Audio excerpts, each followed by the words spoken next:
Welcome to my YouTube channel Basic to Complex Study Point. আজকে আমরা আলোচনা করব দশম শ্রেণীর অভিনব ভৌতবিজ্ঞান ও পরিবেশ তৃতীয় অধ্যায় গ্যাসের আচরণ অনুশীলনী প্রশ্ন উত্তর। প্রথমে আমরা দেখে নেব বহু বিকল্প ভিত্তিক প্রশ্ন এমসিকিউ। 1 নম্বর কোশ্চেন, উষ্ণতার কোন স্কেলে উষ্ণতার মান ঋণাত্মক হয় না? সঠিক উত্তর হবে অপশন সি, কেলভিন স্কেল। দ্বিতীয় কোশ্চেন, তাপমাত্রা নির্দিষ্ট রেখে নির্দিষ্ট ভরের কোনো গ্যাসের চাপ বৃদ্ধি করলে গ্যাসের ঘনত্ব অপশন এ বৃদ্ধি পায়, অপশন বি অপরিবর্তিত থাকে, অপশন সি হ্রাস পায়, অপশন ডি প্রথমে কমে পরে বাড়ে। তাহলে এর সঠিক উত্তর হবে বৃদ্ধি পায়, কারণ স্থির উষ্ণতায় নির্দিষ্ট ভরের কোনো গ্যাসের ঘনত্ব গ্যাসটির চাপের সঙ্গে সমানুপাতিক। পরবর্তী কোশ্চেন, এসটিপিতে 2 গ্রাম হাইড্রোজেন, 28 গ্রাম নাইট্রোজেন এবং 17 গ্রাম অ্যামোনিয়া এর মধ্যে কোনটির আয়তন বেশি? আচ্ছা দেখো, হাইড্রোজেন 2 গ্রাম অর্থাৎ 1 মোল, নাইট্রোজেন 28 গ্রাম অর্থাৎ সেটাও 1 মোল এবং 17 গ্রাম অ্যামোনিয়া সেটাও 1 মোল। তাহলে আমরা জানি 1 মোল যে কোনো গ্যাসের আয়তন 22.4 লিটার, অর্থাৎ এখানে তিনটেরই আয়তন সমান হবে। তাহলে এর সঠিক উত্তর অপশন ডি, তিনটির আয়তনই সমান। পরবর্তী কোশ্চেন, গ্যাসের অণুর গতিশক্তি তার পরম উষ্ণতার কিরূপ পরিবর্তিত হয়? তাহলে সঠিক উত্তর হবে অপশন সি, সমানুপাতিক। তোমাদের কোনো কোশ্চেন বুঝতে অসুবিধা হলে অবশ্যই কমেন্টে জানাবে। পরবর্তী কোশ্চেন 5 নম্বর, গ্যাসের আয়তন গুণাঙ্কের মান কত? গ্যাসের আয়তন গুণাঙ্কের মান হচ্ছে, সঠিক উত্তর হচ্ছে অপশন সি, 1/273 ডিগ্রি সেলসিয়াস এবং এর এককটা মনে রাখবে, কত হয়?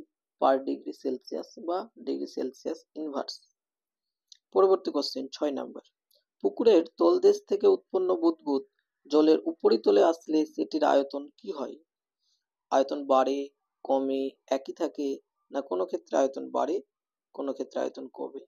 এর সঠিক উত্তর হবে আয়তন বাড়ে।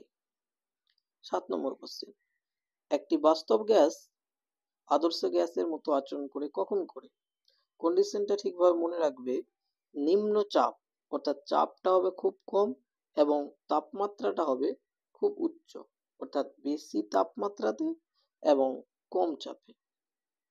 নেক্সট কোশ্চেন 8 নম্বর, নিচের কোনটি চাপের এসআই একক?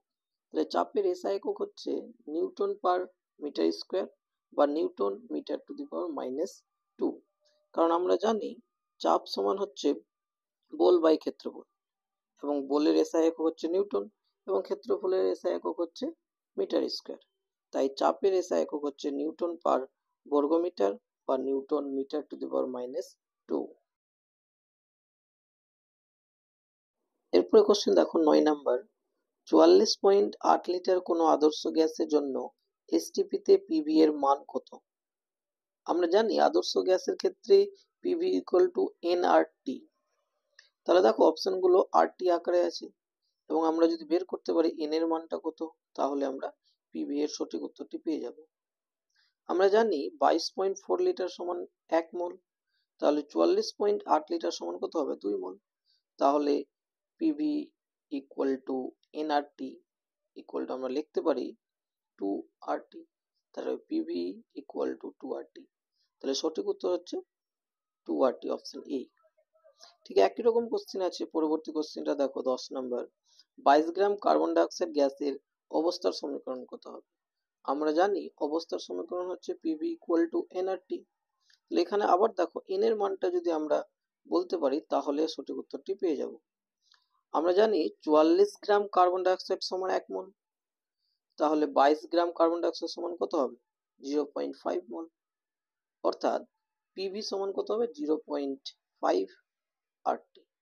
তাহলে এর সঠিক উত্তর হচ্ছে option C, PV equal to 0.5 RT.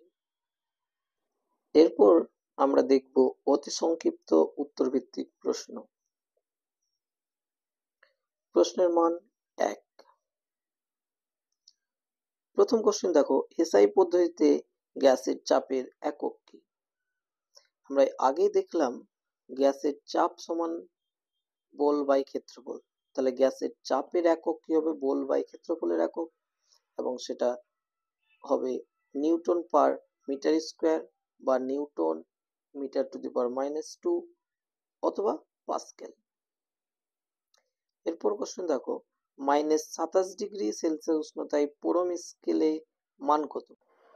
আমাদের মনে রাখতে হবে, যখন সেলসিয়াস স্কেল থেকে কেলভিন স্কেলে করব, তখন 273 এর সাথে সেলসিয়াস স্কেলের মানটাকে যোগ করতে হবে, এবং যখন কেলভিন স্কেলকে সেলসিয়াস স্কেলে করব, তখন কেলভিন স্কেলের মান থেকে -273 করব, তাহলে উত্তরটা পেয়ে যাব। তাহলে এখানে দেখো -27°C আছে, তাহলে আমরা 273 -27 যদি করি, তাহলে পাচ্ছি 246 কেলভিন। তাহলে -27°C সমান কত হবে? 246 কেলভিন।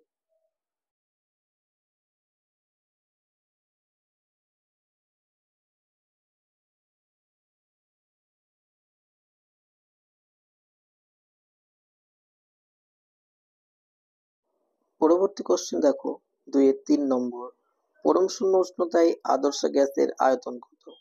তাহলে পরম শূন্য উষ্ণতায় আদর্শ গ্যাসের আয়তন কত হয়? 0। পরবর্তী কোশ্চেন, প্রমাণ বায়ুমণ্ডলীয় চাপের মান কত? প্রমাণ বায়ুমণ্ডলীয় চাপের মান হচ্ছে 76 সেমি পার স্তম্ভের চাপ, এবং তার মান হচ্ছে 1.01325 ইন্টু 10⁻⁻5 পাস্কেল। এছাড়াও আরো মানগুলো রয়েছে, যেরকম সিজিএস পদ্ধতিতে 1.01325 ইন্টু 10⁻6 ডাইন পার বর্গ সেমি। ঠিক আছে। পরবর্তী কোশ্চেন, এসটিপিতে গ্যাসের গ্রামাণবিক আয়তন কত? তাহলে এসটিপিতে গ্যাসের গ্রামাণবিক আয়তন হচ্ছে 22.4 লিটার, এবং 1 মোল গ্যাসের আয়তন হচ্ছে 22.4 লিটার। পরবর্তী কোশ্চেন, 1 বার সমান কত পাস্কেল? তাহলে 1 বার সমান হচ্ছে 10⁵ পাস্কেল, এবং চাপের বৃহত্তম একক হচ্ছে বার। পরবর্তী কোশ্চেন, 2-7 নম্বর কোশ্চেন দেখো, অ্যাভোগাড্রো সংখ্যার মান কত? অ্যাভোগাড্রো সংখ্যার মান হচ্ছে 6.022 ইন্টু 10⁻23। 2-8 নম্বর কোশ্চেন, এসআই পদ্ধতিতে সর্বজনীন গ্যাস ধ্রুবকের মান কত? সর্বজনীন গ্যাস ধ্রুবকের মান হচ্ছে এসআই পদ্ধতিতে হচ্ছে 8.314 joule mole inverse kelvin inverse. এছাড়াও আরো বিভিন্ন এককে মান রয়েছে, যেরকম ধরে নাও ব্যবহারিক এককে রয়েছে 0.082 litre atmosphere kelvin inverse mole inverse, এবং সিজিএস পদ্ধতিতে রয়েছে 8.3145 into 10⁻7 erg mole inverse kelvin inverse. এরপরে দেখো 2-9 নম্বর কোশ্চেন, স্থির উষ্ণতার নির্দিষ্ট ভরের গ্যাসের আয়তন ও গ্যাসের উপর প্রযুক্ত চাপের মধ্যে সম্পর্ক কি? আমরা জানি বয়েলের সূত্রটি হচ্ছে কিরকম, স্থির উষ্ণতায় কোন নির্দিষ্ট ভরে গ্যাসের আয়তন ওই গ্যাসের চাপের সঙ্গে ব্যস্ত অনুপাতে পরিবর্তিত হয়, অর্থাৎ এর উত্তরটি হবে কত? ব্যস্ত অনুপাতে পরিবর্তিত হয়।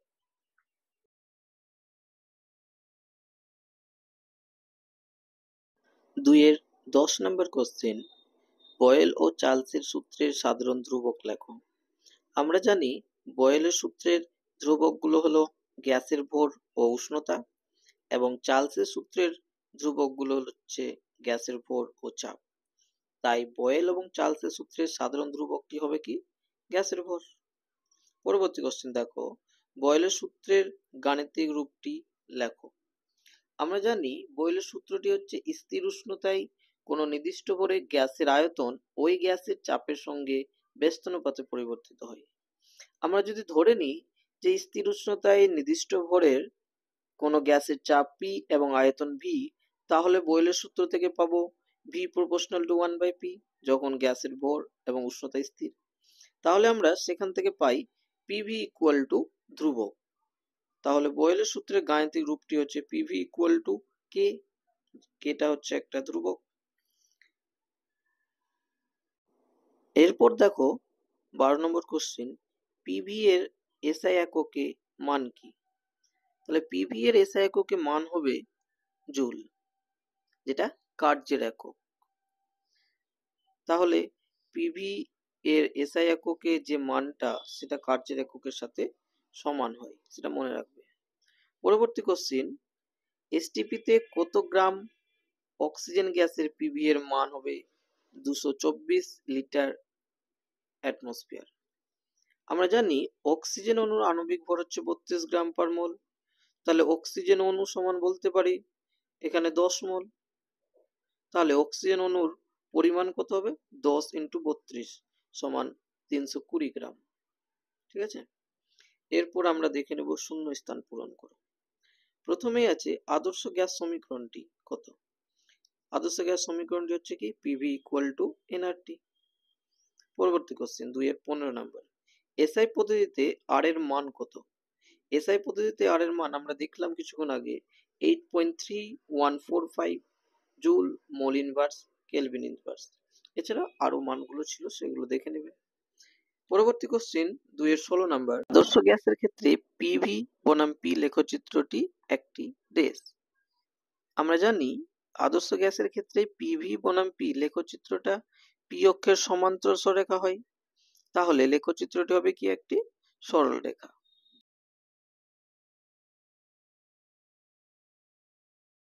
এরপর দেখো 2 এর 17 নম্বর কোশ্চেন, শুষ্ক বায়ুর তুলনায় একটি আর্দ্র বায়ু কি হয়? তাহলে এর উত্তরটি হবে শুষ্ক বায়ু তুলনায় আর্দ্র বায়ু লঘু বা হালকা হয়। পরবর্তী question, PV equal to WRT by M, এই সমীকরণে এম এর একক কি? তাহলে আমরা জানি এম হচ্ছে কি আণবিক ভর, এবং আণবিক ভরের একক হচ্ছে গ্রাম পার মোল। এরপর আমরা দেখে নেব সত্য মিথ্যা। দেখো প্রথমটা দেখো, এসটিপিতে 1 মোল যে কোনো গ্যাসের আয়তন 2.24 লিটার। তাহলে এটা কি মিথ্যা? কারণ আমরা জানি এসটিপিতে 1 মোল যে কোনো গ্যাসের আয়তন হয় 22.4 লিটার।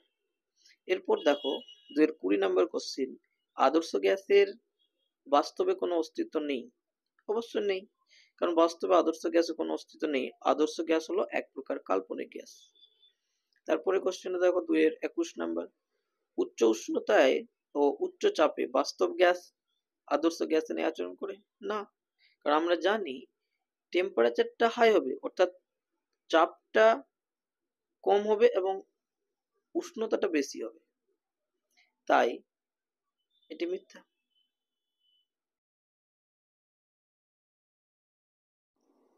এরপর দেখো বাম স্তম্ভের সঙ্গে ডান স্তম্ভের সামঞ্জস্য বিধান। তাহলে বাম স্তম্ভগুলো দেখো চার্লসের সূত্র, আদর্শ গ্যাস সমীকরণ, চাপের সূত্র, বয়েলের সূত্র। তাহলে আমাদের প্রত্যেকটা সূত্রের কিন্তু গাণিতিক রূপগুলো মনে রাখতে হবে। তো চার্লসের সূত্রটা আমরা দেখেছিলাম, চার্লসের সূত্রে যেটা বিকল্প সূত্রটা রয়েছে, যেটা আয়তনটা পরম উষ্ণতার সমানুপাতিক, অর্থাৎ সেখান থেকে আমরা পাই ভি/টি ইকুয়াল টু ধ্রুবক। এবং আদর্শ গ্যাস সমীকরণটা আমরা জানি পিভি ইকুয়াল টু এনআরটি, এবং চাপের সূত্রটাও আমরা জানি পি প্রপোর্শনাল টু হয় ক্যাপিটাল টি, অর্থাৎ পরম উষ্ণতার সমানুপাতিক। তাহলে পি/টি ইকুয়াল টু ধ্রুবক। এবং লাস্ট হচ্ছে বয়েলের সূত্র, এবং বয়েলের সূত্রটা আমরা জানি পিভি ইকুয়াল টু ধ্রুবক। তাহলে এইগুলো হচ্ছে সঠিক অ্যান্সার, 1 এর সি, 2 এর ডি, 3 এর বি, 4 এর এ। এরপর আমরা পরবর্তী কোশ্চেন এর অ্যান্সার গুলো পরের ভিডিওতে দেখব। তোমাদের যদি ভালো লাগে তাহলে চ্যানেলটাকে সাবস্ক্রাইব করে আমার পাশে থাকবে, এবং কোনো কোশ্চেন যদি বুঝতে অসুবিধা হয় তাহলে অবশ্যই কমেন্ট করে জানাবে। নমস্কার।